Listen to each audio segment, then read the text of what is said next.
Bonjour à toutes et à tous. Le 16 octobre, cela fera 4 ans que la journaliste maltaise Daphne Caruana Galizia est morte assassinée dans un attentat à la bombe. C'était la journaliste d'investigation la plus réputée, la plus lue et la plus redoutée de l'île, la plus tenace aussi. Elle enquêtait sans relâche et exposait sur son site les affaires de corruption qui gangrènent la vie politique maltaise. Malte est un pays membre de l'Union européenne. Il ne faut que 2h40 d'avion pour y parvenir. La preuve, s'il le fallait encore, qu'en Europe aussi, le journalisme est en danger et qu'en Europe aussi, des journalistes sont assassinés pour avoir fait leur métier. 3 semaines après la mort de Daphne, sa consoeur Caroline Muscat lançait The Shift News, un média en ligne dédié à l'investigation comme une suite au travail de son ami assassiné. En 2017, elle a publié un livre-hommage intitulé Invicta, The Life and Work of Daphne Caruana Galizia. En 2019, le Shift News a gagné le prix de l'indépendance de Reporters sans frontières, car en plus de continuer à exposer les affaires de corruption, Caroline Muscat et son équipe ont enquêté, parfois sous couverture, sur le meurtre en lui-même. Les résultats de cette enquête ont été présentés à la commission publique indépendante chargée d'explorer le rôle et les responsabilités éventuelles des pouvoirs publics maltais. Cette enquête difficile permet de répondre à une question aussi simple que terrifiante. Comment en est-on arrivé là? Pour nous en livrer les conclusions, voici la fondatrice de Shift News, Madame Caroline Muscat. Miss Muscat, thank you so much for being with us. Caroline Muscat, merci de nous avoir rejoints à Média en scène. Daphne Caruana Galizia était une consoeur, mais c'était également votre amie. Quelques jours avant l'anniversaire de son assassinat, pouvez-vous nous dire quelques mots de qui elle était? Tout d'abord, merci de m'accueillir et merci de commémorer Daphne à l'occasion de l'anniversaire de son assassinat. Oui, Daphne était une amie, c'était une consoeur, c'était une journaliste révolutionnaire qui travaillait sans relâche et qui travaillait pour exposer la corruption. Elle a été assassinée à cause de son travail et 4 ans après son meurtre, c'est maintenant tout à fait clair. Aujourd'hui, nous avons essayé de continuer l'enquête, mais pour vous dire qui était Daphne, eh bien, le simple fait qu'elle ait été assassinée prouve son caractère. C'était une femme qui, pendant 30 ans, a été victime d'une campagne de dénigrement de la part du pouvoir, mais rien ne l'arrêtait.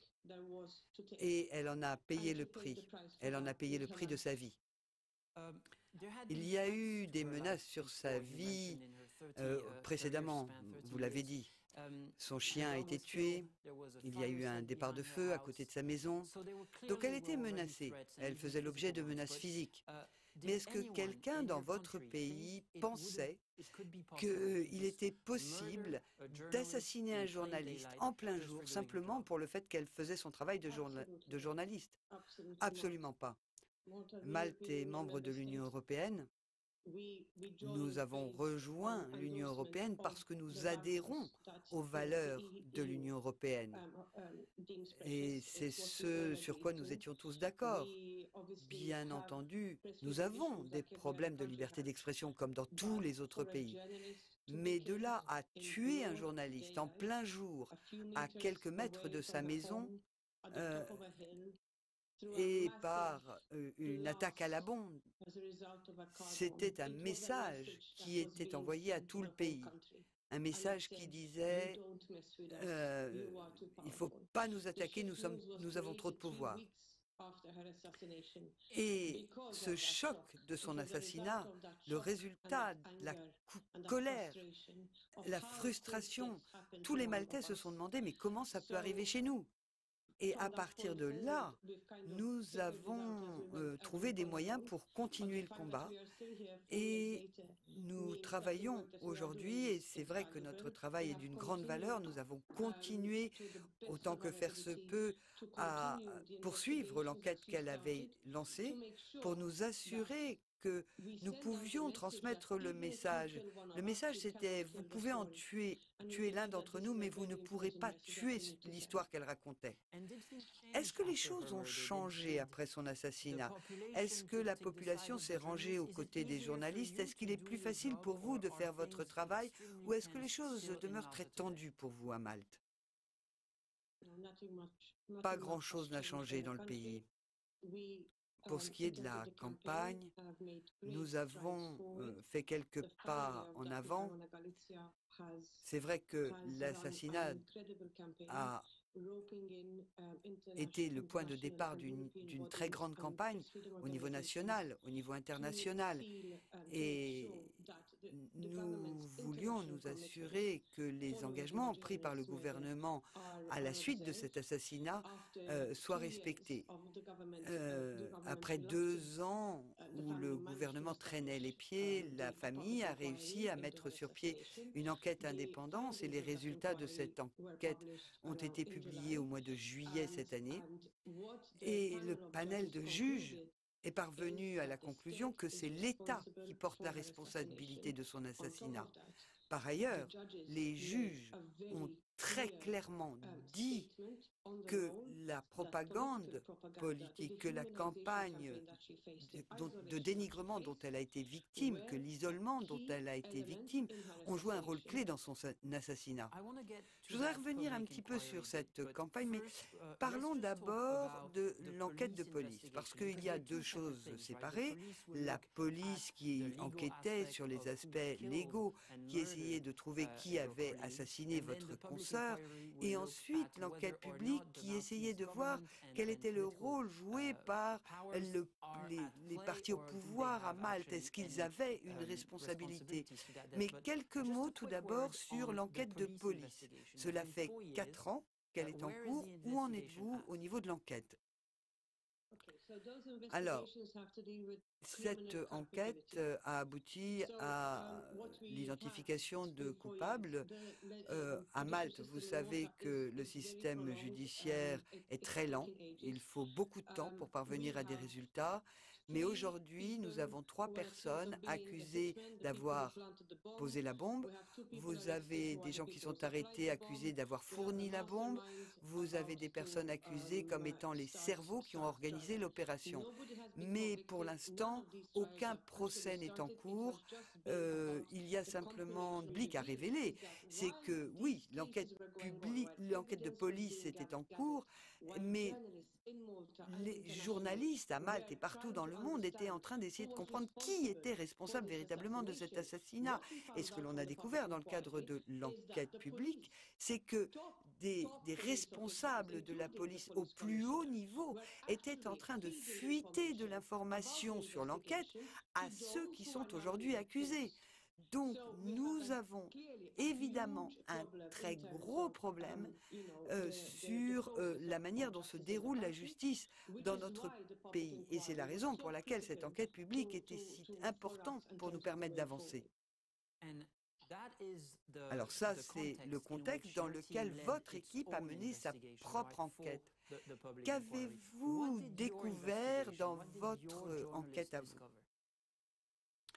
Lorsque nous avons créé The Shift, notre première enquête a essayé de comprendre la haine autour de notre consoeur, car nous avons commencé à voir que des personnes en ligne lui envoyaient des menaces de mort.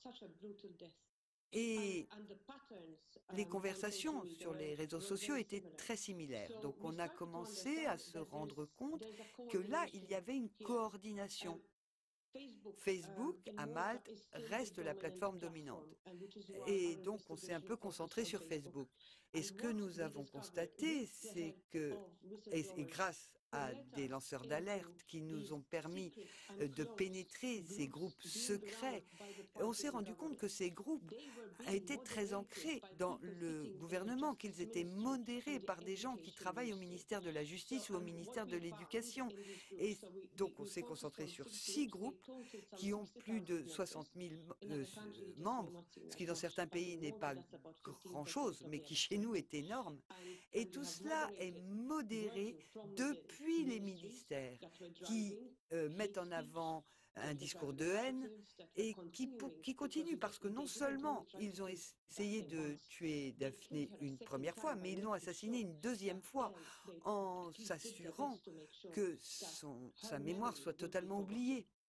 Donc, la situation dans laquelle nous sommes aujourd'hui, c'est lié aux efforts des ministères qui ont vraiment œuvré pour la dénigrer. Et ce que nous avons découvert dans ces groupes, c'est qu'ils étaient modérés, évidemment il n'y avait aucune critique contre le gouvernement, et par contre il n'y avait aucune modération quand il s'agissait de critiquer les journalistes et les militants des ONG. Donc, le résultat de notre enquête, qui a duré 6 mois, a été présenté aux juges qui étaient à la tête de cette enquête publique et nous avons vu le verdict central qui dit que l'État est responsable et que la campagne de dénigrement, d'isolement avait réussi parce qu'elle était dirigée depuis le cabinet du Premier ministre. Et cela a contribué à un climat d'impunité qui perdure aujourd'hui. Alors, je veux simplement m'assurer que j'ai bien compris ce que vous venez de dire. Vous venez de dire que le discours public contre les journalistes, contre Caruana Galizia en particulier, a contribué directement à sa mort. Et donc, cela veut dire que quand le discours public devient tellement épouvantable que l'on attaque directement les journalistes, cela mène à leur mort. C'est le verdict du jury. Oui, absolument. Donc, quand on y réfléchit, maintenant que vous savez cela, maintenant que vous savez que c'est le discours public qui tue, quels étaient les premiers signes? Si l'on pense aux journalistes partout en Europe, à quoi faut-il qu'ils fassent attention? Quel était le type de discours à l'époque? Alors, ce qu'on dit, les juges, ils ont préparé une série de recommandations. Et dans leurs recommandations, ils disent qu'il faut améliorer la sécurité de la presse dans le pays, mais il y a également des recommandations données par les juges qui, si elles étaient mises en œuvre, amélioreraient la situation des journalistes partout en Europe. Par exemple, il parle, surtout après l'assassinat de ma consoeur ici à Malte, ils disent qu'il faut protéger les journalistes. Ah, ça, c'est une recommandation. L'idée d'avoir des gens au pouvoir qui puissent gérer les menaces contre les journalistes. Toutes ces recommandations sont l'exemple parfait de la situation tout à fait particulière à laquelle nous sommes confrontés chez nous, à Malte. Mais d'un autre côté, ce ne sont pas simplement des problèmes à Malte, ce sont des problèmes partout en Europe. L'Europe, c'est le berceau de la démocratie. Nous savons que nous devons nous battre pour protéger notre espace de parole, pour protéger le droit pour le public de connaître et d'être au courant de l'information. Mais nous ne pouvons ignorer le fait que les journalistes sont de plus en plus en danger.